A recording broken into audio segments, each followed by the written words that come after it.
Well, hello you bearded bastards, and welcome back once again to Matfolakil, Chamberpoint. Right now it's the 12th of Slate, 12/17, mid-spring of our 12th year here, and things could not be going better, I don't think. I mean, truly. Have a look in the gleeful fishman here. Currently we're experiencing some downtime, a whole bunch of it too. Real good to see. Not really an official holiday, no angry tournament or anything like that. Something we haven't done in a few years, actually. Anyways, no, we're just kind of relaxing for now. It's very well deserved, to be sure, because you may remember just down this way here to our south, we have just put the finishing touches on this ocean draining project, and everyone is so excited that it's working just as intended. Really, it's kind of made us realize how helpful those risen stalkers are. They don't mind being out here at all. They will work around the clock, no sleeping, no eating, and they don't care at all about the rain. Oh, what do you guys... Oh boy. Why are you down here? Wagons? Merchants? This is not a safe avenue. At all. Why would you be going down this way? Merchants. Okay, little caveat here. Like, this area is normally safe, as I was saying. But I did just turn off the ocean thing just like a second ago, just so we could fix up that drainage tunnel a little bit. And it looks like now is the perfect time for these merchants to leave, which is extremely foolish. Here they go out into the water, and the wagons are falling apart. The horses are panicking. Looks like one of the yaks pulling a wagon has gone berserk. Okay, well, not 100% sure what to tell you. Like, this is incredibly stupid. Best of luck to you. I'm just gonna kind of look away for now and just hope for the best. So yeah, a heck of a fortress. Truly the gods smile upon us. And speaking of which, we really should get some more praise in, shouldn't we? Because remember, that is our focus now. Strengthening our borders and bringing glory to the gods. No more of that beardless, barren nonsense. Not really a threat. Not after our walls are completed. And having a quick look back down here at the ocean floor, it looks like, well, the merchants have drowned, of course. They rest now in the gods' embrace. Praise be.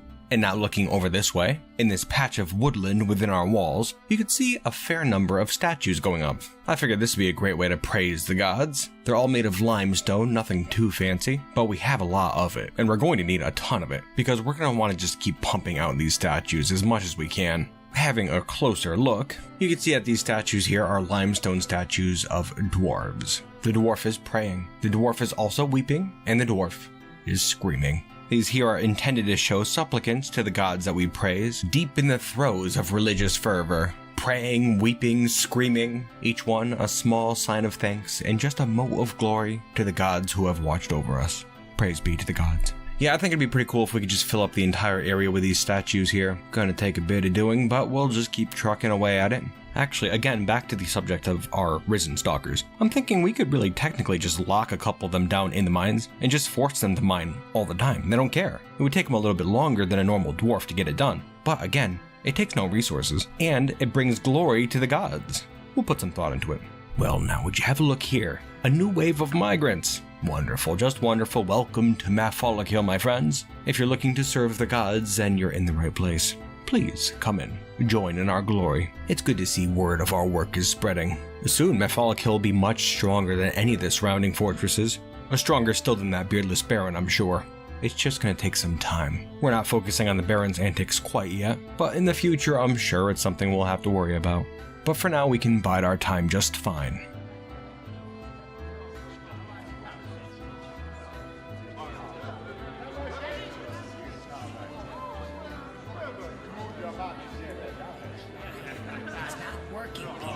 Just look around you. It doesn't make any sense. We've been here for 12 years. And for what? Why are we here? Can any of you even remember? Originally, we came to Chamberpoint because there is an army ripping its way through Oridashi. We are supposed to be fighting back. And what are we doing? Thanking the gods? Do you really think the gods are going to wipe away this threat? The Baron's forces were a threat 12 years ago when we founded this place. How much more powerful do you think they are today? We are running out of time. I get that we feel safe now.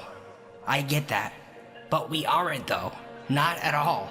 We are being lied to by another necromancer.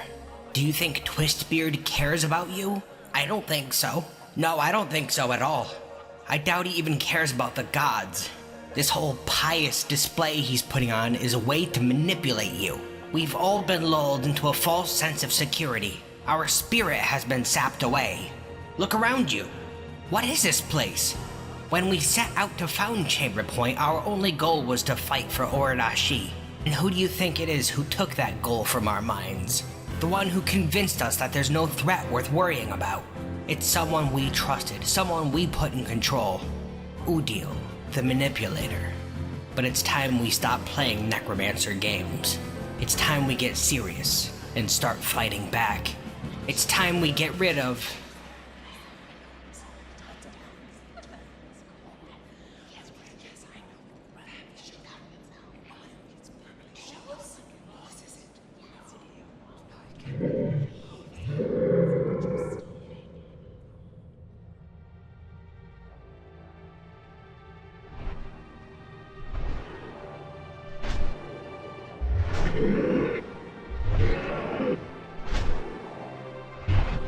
The forgotten beast Kizesk has come.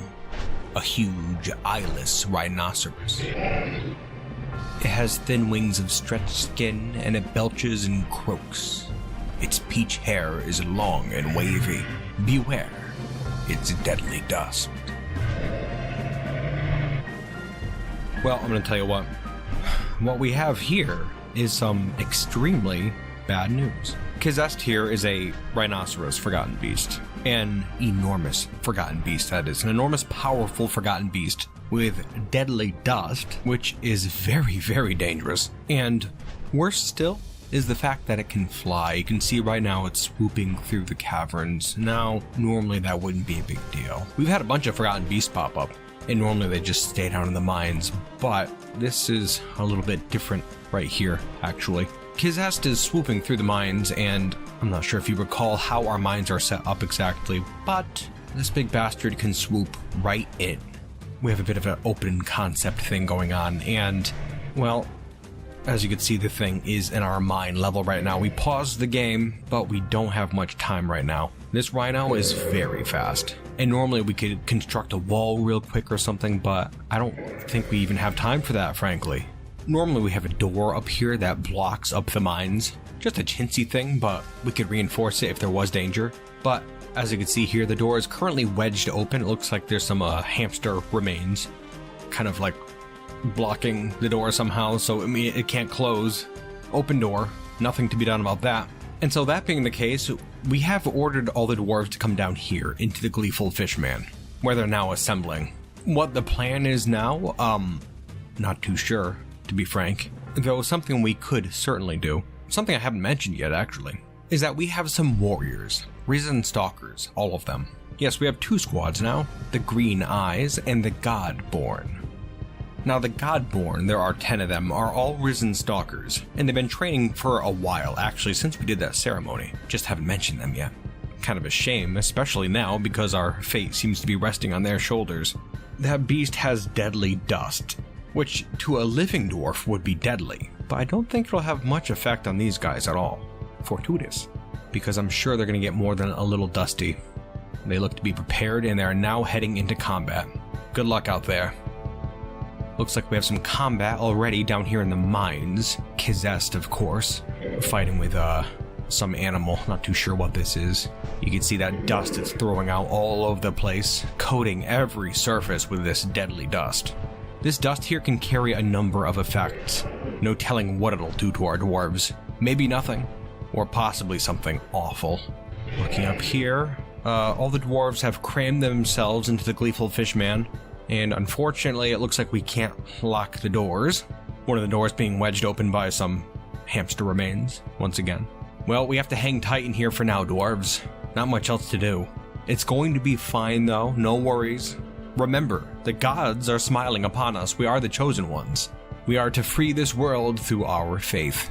Come on, Godborn. Pull through for us. Oh no, here comes Kizest. The Forgotten Beast has just emerged from the mines and is now flying around Chamberpoint proper. Okay, so we are following Kizest right now, who looks to be headed straight for the gleeful fishman. This is bad news right here. I'm gonna speed things up a bit. Here it goes, flying around up by the tower. It looks like some of the peasants are headed outside to fight the creature. Yeah, there's a lot of people outside. There's people running around all over the place. Many of them are engaging in combat. I think the Godborn are here now, but I'm not sure how much luck they're having. Dwarves are getting thrown around all over the place. That dust comes out with such force that it throws the dwarves around. Oh no, this is really bad. I see some necromancers out there, which is also very bad because, well, they're gonna start bringing corpses back to life if we have dead dwarves. And those corpses aren't always intelligent undead. Sometimes they'll just be normal zombies. Not something we can handle right now, for sure. I'm not sure what's going on in the gleeful fishman, but I'm seeing an awful lot of blood. And I know the rhino wasn't in there. I have a feeling this dust that it's throwing off is very, very bad. Our citizens have begun dying. Risen stalkers and peasants alike. Whoa. Okay, alright. Yeah, that's a bad dust. That's a really, really bad dust right there. We've lost a lot of dwarves. And on top of that, we do have corpses out there too. Zombified corpses. Looking back outside, wow, this is bad. This is not going well. But the gods will save us. Keep fighting, you Godborn. The rhino isn't looking too great. It's pretty darn beaten up right now. It's just kind of on the top of this roof over here, spraying its dust out and bleeding all over the place. And looking down below, you can see the Godborn down here just kind of waiting for the creature to swoop down so they can strike at it. It's not too easy for them. Yeah, this isn't going well at all. Having a look back up at the gleeful fishman, the place is just coated with gore and blood now.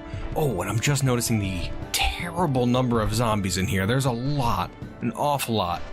I don't even know how many now. Probably a dozen at least. What the hell do you do? Of course, that's what we do. We have to get to the temple. It's the only way. Come on, dwarves, everyone, let's go. The gods will protect us. Yes, that's right. Come on, you dwarves. Ooh, this is bad. This is not good. But we're gonna be fine. Fight through, my dwarves, and have faith. We will be protected. I think one of our only options left is to rely on our horned beetles once again. We do have an awful lot of them. If we can get them out of there and mobilize them against this beast, then we might stand a chance. Maybe those snakes too. Maybe we could do something with that. Oh, and the bears too. We have so many. Yeah, we'll have to do that. We'll assign them to the green eyes and get them mobilized. There we are. Come on, dwarves. Get to the temple. We can see this long procession of badly wounded dwarves, all making their way to the temple, all seeking the protection of our gods. Protection they will certainly find. Oh yeah, not too sure what that dust is doing exactly, but some of these dwarves are hurting bad. It might be that it stops them from breathing, which of course is just awful. That and, well, it seems to be making them bleed as well, all over the place. What a mess. Oh yeah, there are dwarves just dying in here. Blood-caked corpses. Oh no, I don't even know what's happening in here. There are zombies in the temple. This is not working. Where the hell are our beetles? Come on, Green Eyes, it's our only chance.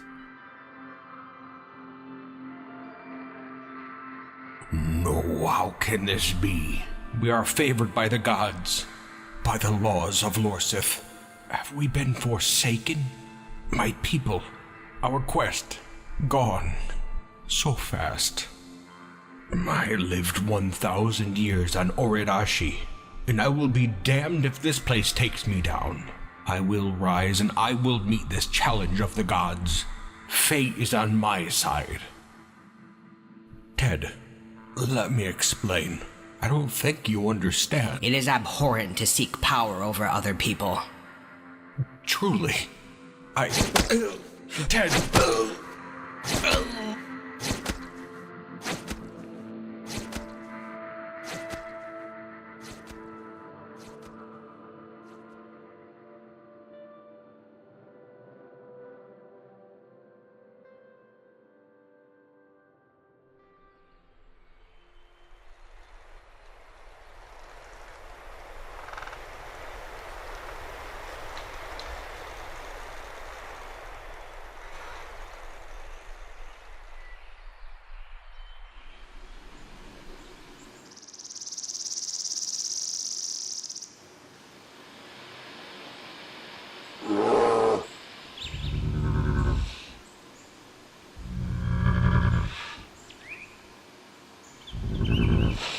Okay, here we are.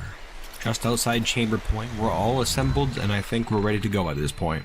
Now, you may be wondering what's going on right now, actually. It should be fairly obvious, but Chamberpoint, not doing so hot.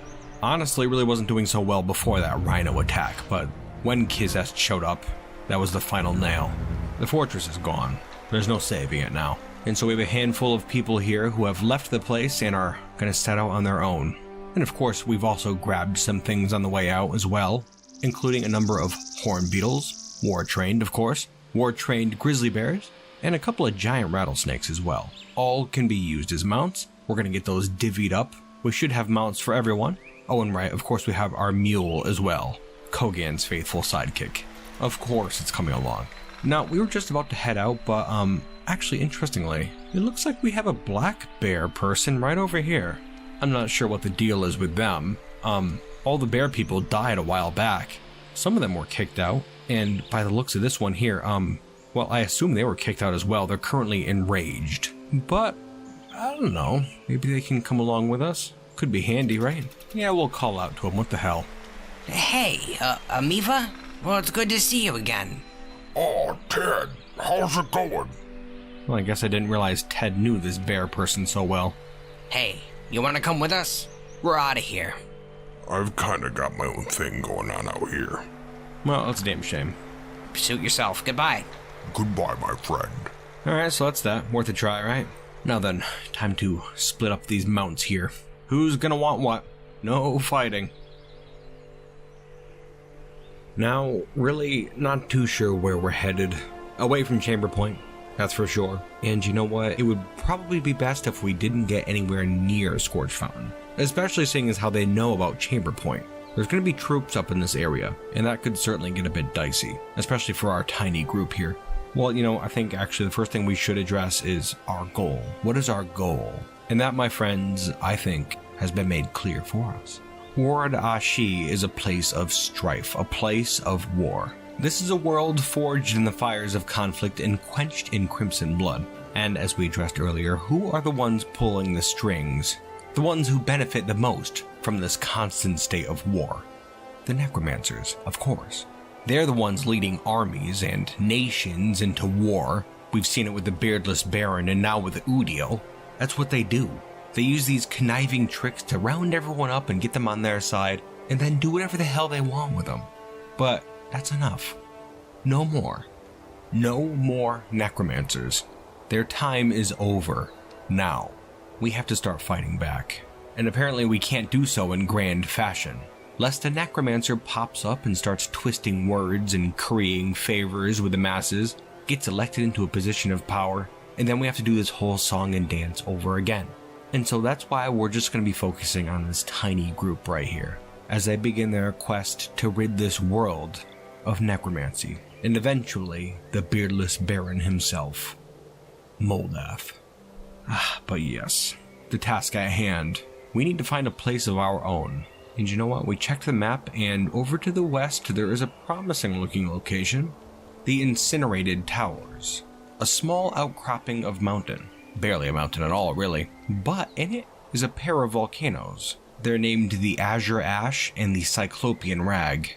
That certainly sounds like an interesting place, at least. Maybe not the most unassuming, but, well, you know what? Certainly couldn't hurt to check it out at least, right?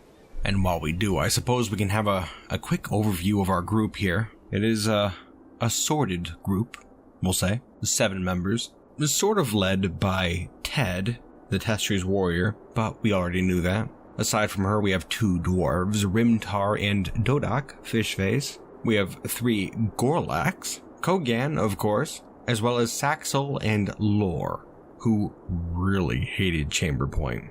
And last but not least, we also have Amiwa Yanathia Mima, an elf, Risen Stalker. Might seem a bit strange to have a necromancer's creation along with us, but we don't have any problem at all with the undead. Not in the least. It's necromancers specifically who seem to be the problem. Alright, now let's hold up here. Approaching the Azure Ash, the northern volcano. Looks to be a bit forested here. Actually, this doesn't seem much like a mountain at all. Ah, and there's the vent right there. Interesting. Kind of slopes up the side. Lots of trees in the area. Plenty of building material. That's going to come in handy. Real handy. But, you know, I think we should check out the other volcano too, just to be sure it's not better in some way. Let's head out. It's not too far away. But yes, our group. 7 members and a bunch of animals. Horned beetles, giant rattlesnakes, and grizzly bears. And on top of that, we're fairly well armed too. Some random scraps of armor, some weapons, and most importantly, some training. Most of these people here were members of the Green Eyes, so in their spare time at Chamberpoint they'd be training. They're certainly a lot more skilled than they were back in the day, back before Chamberpoint was founded. We're gonna need those skills too. Alright, now let's see here. We're heading around the volcano now, and, well, this one's very flat. Incredibly flat. Nothing wrong with that per se, but it's a little boring. I think we prefer the other one. Kinda like those rocky outcroppings, plus it was higher up. Give us a better vantage of the surrounding areas. Yep, that'll be it. The Azure Ash. Our new home. Alright, here we are, back at the Azure Ash, and we're pretty high up, not at the very top of the volcano, but there's this little ledge right here. No obstacles in the way or anything. Plenty of area to build, plenty of resources, and I think this'll do it right here.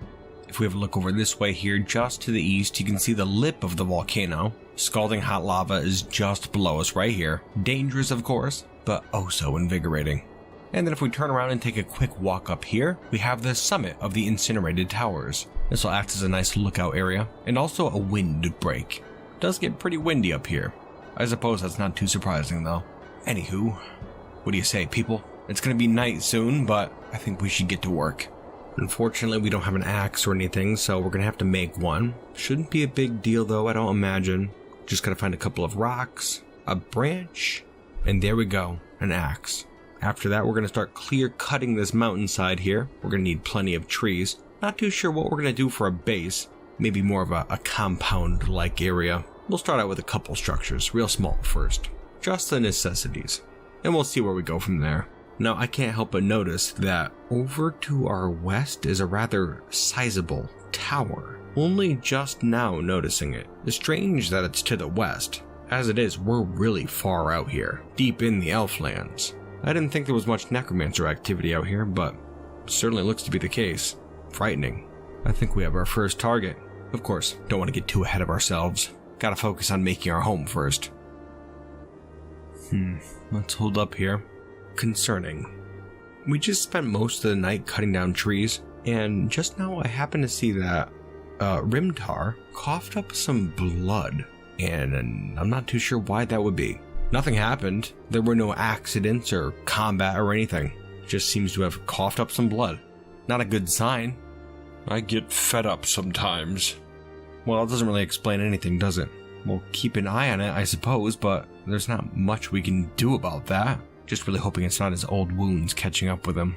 That'd be a very anticlimactic end right there. Anyways, back to work. Okay, I imagine that'll do it for us right there. We've spent like 2 days chopping down trees, so I hope it's enough anyways. Now we have to plan up the actual structures. Let's see here. Okay, here we are, the building menu. And you know, I think we're gonna make most of the buildings just kind of along this wall back here, kind of tucked away in these rocky crags. We'll start a wall down here in this nook and kind of go up and bring it around, sort of like an L shape. It'll be a larger structure, the main structure of our new home. Yeah, we're gonna take it down just like this, and then we'll go back and carve out a couple of walls, just so we have spots for doors. We're gonna do a front door and a back door. I'm really not too sure if we can expect to be attacked here, but in case we are, and we get cornered in this building, it would be nice to be able to escape, right? Anyways, gonna slap down a floor real quick, and then we'll put an upstairs right over in the corner, and then get to work on the second floor. Gonna be kind of cramped, but we'll make it work. We'll put a couple bedrooms up here, I think, 2 by 2. Or, you know what, 3 by 3. We can fit 3 up here. Okay, now those are in place. And so we're going to go around and put some fortifications in to serve as windows. It'd be nice to be able to see around us, right? Put down a bunch up here, and then we'll go back down and put some on the first level as well. Back up to the second floor, finish up these walls, just like that. And now the roof. A bit of a taller roof, just like our Chamberpoint homes. That place may have been terrible, but the houses were undeniably cozy, right? And there we have it, the first structure of our new compound home, an unnamed compound home. So what the hell? Let's remedy that now. You know what? Our friend Maffel gave her name to Chamberpoint, and Chamberpoint sullied that name terribly. That place is a mess now, and has seemingly fallen. As such, I think the name should be reclaimed. This place here, this new outpost, will be called Maffel la Kill. Chamberpoint. And now that we have a name, we should get straight to work. Shouldn't take too long with everyone helping. Yeah, let's get to it.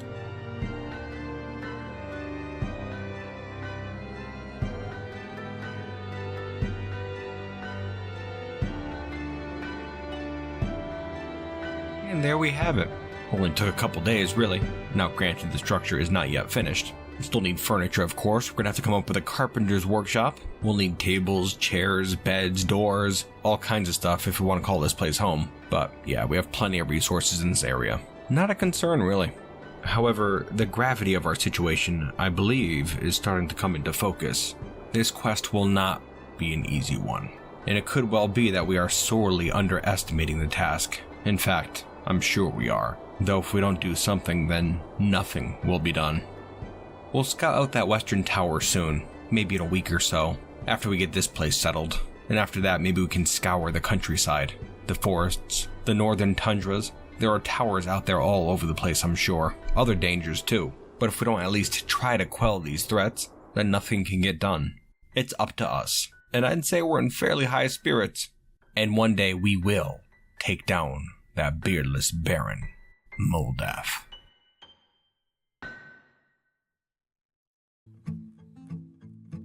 Well, hello, you bearded bastards, and welcome to the end of the episode where we're going to be talking about some behind-the-scenes things.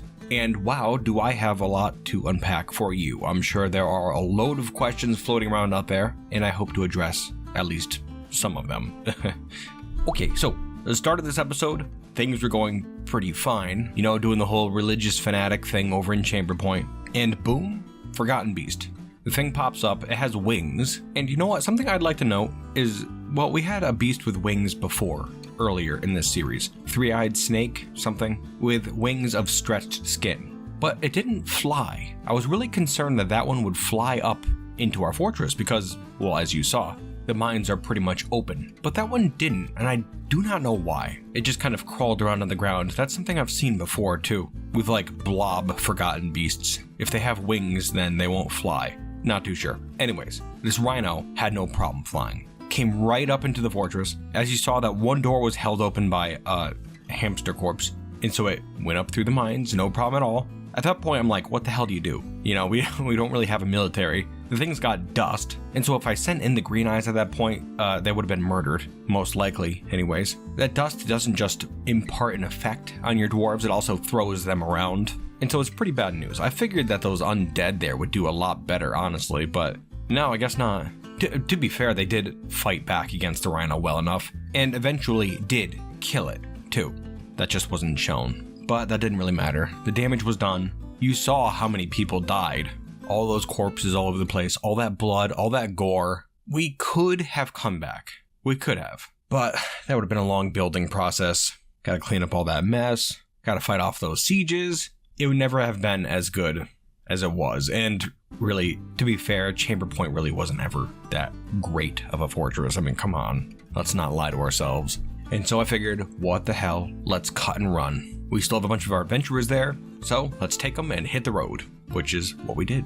It's kind of like how I was saying at the end of the last Chamberpoint episode behind the scenes. You gotta kind of work hand in hand with the game. It's procedurally generated, sure, but you gotta do something with it after it's served up to you. And so while we are in direct control of these adventurers here, their histories and the story of how they came to be on this quest right here are all generated by the game. Their purpose is procedurally generated. In a sense, anyways. And that's what I love about Dwarf Fortress. Anyways, pretty interested to see where we go. I think we're entering the final stretch of the Orid Ashi story, but who's to say? Anyways, you bearded bastards, I thank you for watching today. I certainly hope you enjoyed yourselves, and I really do hope to see you next time here in the true Mafalakil in Chamberpoint. And until then, you bearded bastards. Thank